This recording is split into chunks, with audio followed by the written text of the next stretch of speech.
स्वागत आहे तुमचं अग्री बॉय प्रतीक पाटील या युट्यूब चॅनल वर। नाही मी नाही ब्लॉग करता, मी काम करतो। करा करा फटाफट करा।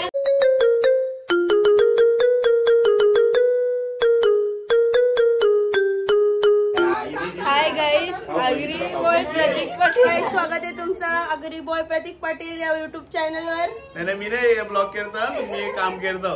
करा करा फटाफट करा। आमच्या इथं आज आमच्या इकडे आहे पिठोरी अमावस्याचा पूजन। बघा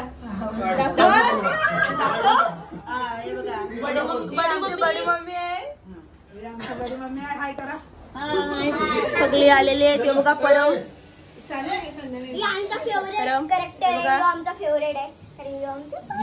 बघा सगळे किती जण आलेले आहेत। बघा हे नाना पप्पा खीर खावा खीर। ही नानी ही वैष्णवी आहे, वैष्णवी। आणि पुढचे तुम्हाला दाखवतो पुढे काय काय आहे ते।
पेड़ा मांगण्याची कोशिश चालू आहे।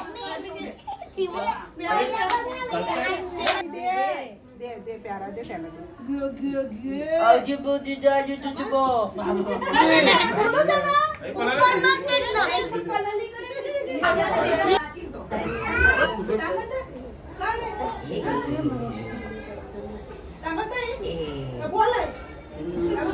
तोंड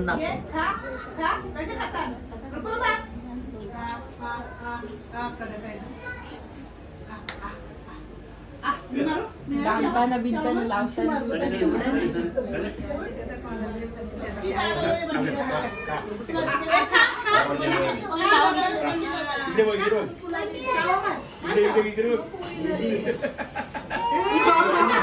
आणि त्याच दिवशी दीप अमावस्या आणि एक आपलं सर्वपित्र अमावस्या, हे जे दोन अमावस्या आहेत, हे अमावस्याला कुठं बाहेर जायचं नाही आणि म्हणजे कुठलं म्हणजे शुभ कार्य तर आपण करतच नाही।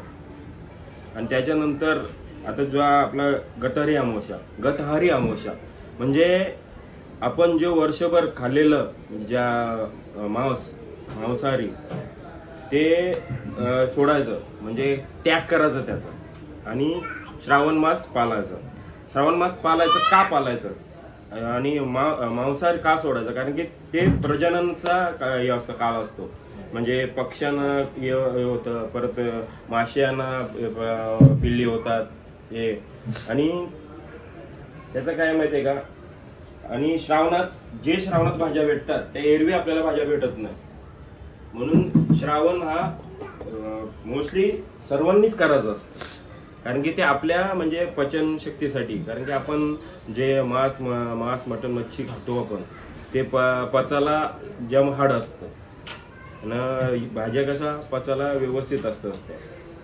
हे आहे आपलं हे. आणि त्या दिवशी दीप अमावस्या म्हणजे घरात जेवढे दिवे आपण लावण्यातले आणि जे पडीक असतात ते आणि आपले नवीन आणलेले त्यांना स्वच्छ धुवून त्यांची पूजा बिजा करून त्यांना म्हणजे फूल बिल आपलं हळद कुंकू वाहून मग ते प्रज्वलित करायचे ना. आपण काय गटारी म्हणजे आपलं दारू हे ते म्हणजे ती गटारी नाही, गतहारी हे आपले संस्कृत शब्द आहे आणि आपले पूर्वजाई आपले याचे त्याचा एक हे केलेला आहे म्हणजे गतहारी म्हणजे आपण जो अन्न खातो आपण म्हणजे मांसाहारी खातो ते बाजूला ठेवा आणि श्रावण मासाचं हे करा. त्या नगरात एक ब्राह्मण राहत होता म्हणजे एकदम गुणी ब्राह्मण. त्याला एक पोरगा होता, त्याचं लग्न पोराचं लग्न करतात ते होतंय आणि काही याच्या कालांतराने तिची सासू वारते. सासूचं ज्या दिवशी वर्ष श्राद्ध असतं त्याच वेळेस त्या मातेला ती गरोदर राहते आणि त्याच दिवशी हे होतं म्हणजे बाळ होतं. पण बाळ होतं म्हणजे आता कसं जे आपलं जे याचं वर्ष श्राद्ध असतं तेव्हा ब्राह्मणांना जेवायला द्यायला लागतं. तेव्हा ब्राह्मणांना जेवायला द्यायच्या याच्यात त्याच वेळेस तिला ती बालनपण होते. पण आता ते हे झालं ना, सुयार झाला, सुयार लागला. सुयारामध्ये ब्राह्मण तुमच्या हातचं काहीच खाणार नाही. मग ते ब्राह्मण हे करून पोरगं झालं आनंद आहे पण तो त्याच दिवशी त्याचा मरून जायचं. असं करता करता 1 झाला, 2 झाला, 3 झालं, 4 झालं, 5 झालं, 6 झालं, 7वं पण झाला. 7वं पण तसंच हे केलं. तर तो जो ब्राह्मण आहे तो जो तिचा सासरा तेव्हा जेव्हा माझ्या बायकोचं वर्ष श्राद्ध असतं तेव्हा हिला पोरं होतात आणि ते म्हणजे सुयारामध्ये मला टाकते आणि त्या माझं म्हणजे तिला मोक्ष लागत नाही ना, मोक्ष लागत नाही. त्याच्या जेव्हा ते ब्राह्मण जेवत नाही तेव्हा मोक्ष लागणार नाही. मग तो हे करत मग तिला तिचा नवरा मारतं, तिला रात्रीच बाहेर काढतं. ती गयावया करते कारण एवढ्या रात्री कुठं जाईल तर ते ऐकतच नाही. तरी ती बराच वेळ थांबते बाहेर का चल आत्ता तरी मला घेतील नंतर तरी घेतील. नाही मग ती जरा विचार करते नाहीच आता ते उघडतच नाही मला हे करतच नाही. मग ती आपली निघते. ती चालता या जंगलातून दुसऱ्या जंगलात तिसऱ्या जंगलात. ते एका जंगलात त्याला एक म्हणजे बाई दिसते. ती तिच्या पोराला खेळत असते. ती बाई दिसते ती तिच्या जवळ जाते. तर ती तिला सांगते बाबा तू इथे राहू नको, माझा नवरा आला तर तुला खाईल. कारण की ती राक्षसाची एक बायको असते. ही तिला सगळी व्यथा सांगते. तू तर काय कर बोलतं इथून तू दुसऱ्या जंगलात जा, तुला देवी भेटतील. तर ती आपली जाते तर ते एका याच्या औदुंबराच्या झाडाशी ते जाते ना विसावायला बसते. तिथं फिरून दमते ना, विसावायला बसते. तर मग ती काय करते तिथं देवाचं लिंग असतं शिवलिंग त्याची ती पूजा अर्चना करते.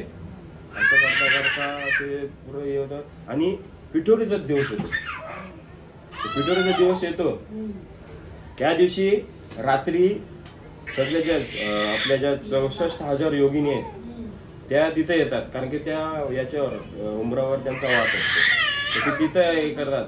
मग ती काय करते तिला त्या हिने सांगितलेलं असतं राक्षसींच्या बायकोनी का बाबा तू तिथं जा तुला तिथे देवी भेटतील हे करतील पण तू तिथं लप त्यांच्या समोर जाऊ नको लप. ती काय करते त्याच्याच बाजूच्या झाडावर जाऊन ती लपते.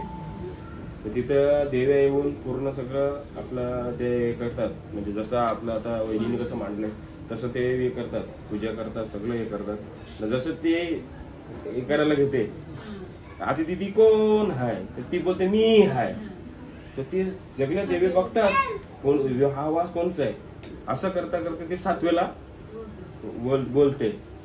मग नंतर ते देवी हे करतात ना बाबा कोण आहेस तू काय ये. मग ते उतरते खाली झाडावरून देवींच्या समोर जाते. मग देवींना सगळं सांगते ती बाबा माझं असंच आहे, मला माझं लग्न अशा ब्राह्मणाच्या घरी झालं आहे, मला म्हणजे माझी सासू वारले पण तिच्या वर्ष श्राद्धीच्या दिवशीलाच मला बाल होतं पण ते माझं बाल मरून जातो, राहतच नाही. असं करता करता माझं तू बोलता आता हे आहे ना जे केलेलं तू कर, तू बोल, आम्ही जे बोललो ना तू ते बोल. ती घेते 7वीला ते बोलते आता ती कोण आहे तेवढा तिचा पहिला पोरगा होता मी हाय. असं करता करता सातीच्या साती पोरं तिची जिवंत होतात. ते येतात ते मग करते. मग देवी सांगतात त्याला आता तू तुझ्या घरी जा, तू आता तुझ्या घरी जा, तुला तुझे सासरा पण घेईल आणि नवरा पण घेईल.